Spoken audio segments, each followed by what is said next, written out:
Olha, quem está sendo procurado também é esse rapaz aqui, jogador de futebol, Carlinhos. Atenção, a polícia é cada vez mais perto de descobrir o paradeiro dele. Até agora, todos os locais procurados, infelizmente, a busca foi frustrada. Mas existem informações novas chegando. Dionísio Freitas. Um corpo ainda não identificado. O corpo é em estado de putrefação. Eu estava com sinais de queimadura também. Um carro incendiado. As buscas pelo jogador de futebol Carlos Guilherme, conhecido como Carlinhos. O principal suspeito de abusar sexualmente da ex-mulher e matar o atual namorado dela ainda está foragido. Ele ficou lá 4 horas, foi 4 horas de terror pra mim. Só eu sei o que eu passei. A última pessoa a prestar depoimento foi a mãe do jogador de futebol.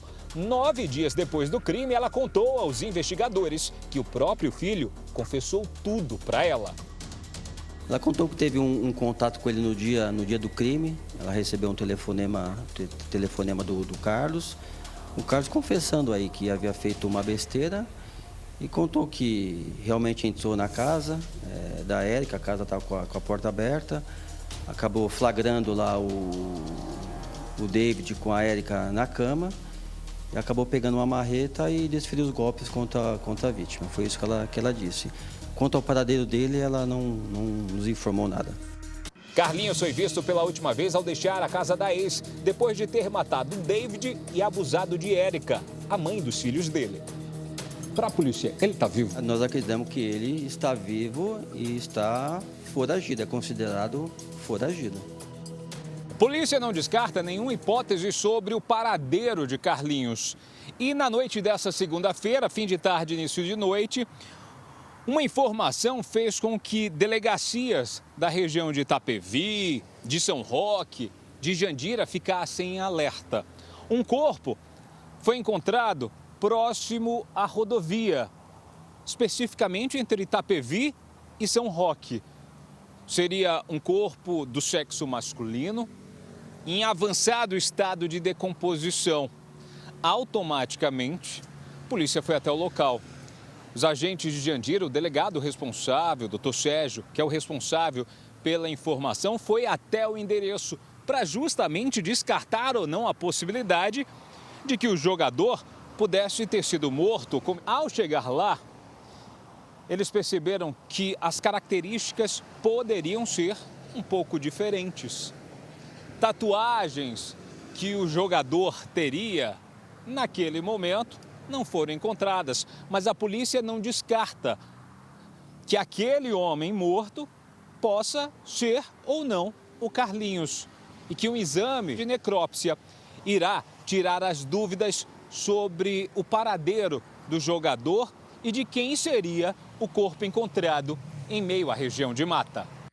As características físicas não coincidiram com as do Carlinhos, né? A gente não acredita que seja ele, mas de qualquer forma nós vamos aguardar aí o laudo de necropsia para ter certeza absoluta disso. Se o corpo não é de Carlinhos, de quem seria então? As investigações acontecem em paralelo a partir de agora. Teria então Carlinhos fugido com a ajuda da família? Segundo a família, ele não entra em contato, mas os depoimentos da família são colhidos com uma certa reserva, né? Existe uma contraditoriedade nisso? Com certeza. A gente sabe, né, em off, que o contato com a família sempre existe. Tanto é que fizeram a intermediação com o advogado e com a possibilidade dele se entregar. Fato esse que acabou não acontecendo. Um carro incendiado na região teria sido inicialmente atribuído a um familiar de Carlinhos, mas para a polícia, a cena não teria relação com o jogador. Que houve realmente um incêndio aqui em 2 veículos aqui em Jandira, mas não tem nenhuma vinculação com o caso aí do Carlinhos. É coisa fantasiosa. Carlos, ou Carlinhos, está sendo procurado pela polícia desde o dia 3 de dezembro, quando ele invadiu a casa da ex-companheira na região de Jandira e cometeu os crimes. Lá dentro do imóvel, o atual namorado da ex de Carlinhos estava dormindo ao lado da Érica quando foi atacado e assassinado por Carlos Guilherme. Ele foi atingido com golpes de marreta e de faca. E logo depois, segundo o relato da ex-companheira do jogador, que também foi vítima dele, ele a teria abusado e logo depois tentou arrastá-la, fazer com que ela saísse da casa. Ela conseguiu escapar e logo depois, Carlos conseguiu fugir. Eu vi uma pessoa que eu gosto morrer na minha frente, do meu lado. Ele me estrupou e ele falava que eu tinha que obedecer ele, senão ele ia me matar, que eu tinha que obedecer ele. E não, gente, não tinha como eu gritar, porque ninguém ia me ouvir. Eu nunca esperei isso dele, até porque aparentemente ele era um bom pai, ele era uma boa pessoa, ele trabalhava, ele não tinha indícios que seria capaz de cometer o crime que ele cometeu. Na brutalidade, na covardia e a sangue frio, porque ele não me demonstrou nenhum arrependimento. Ele não demonstrou arrependimento. Diante de tudo o que a Érica vem vivendo nos últimos dias e diante da possibilidade dela estar sendo coagida por outras pessoas, a Polícia Civil decidiu ouvir a vítima mais uma vez. Por isso, ela está sendo convocada para prestar um novo depoimento. Os policiais e o delegado responsável querem entender se a família do autor dos crimes estaria, de alguma forma, ameaçando a vítima.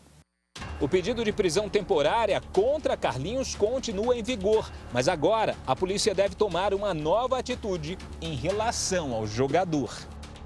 Houve a possibilidade dessa entrega, dessa apresentação espontânea do Carlinhos, não aconteceu. Seria a oportunidade do Carlinhos aí falar a versão dele sobre o crime. Ele não se apresentou, ele é considerado foragido pela polícia e agora estão presentes os requisitos para a prisão preventiva, que é a evasão do distrito da culpa. A família também, de uma certa forma, está sonegando informações, então a polícia está trabalhando nesse sentido agora.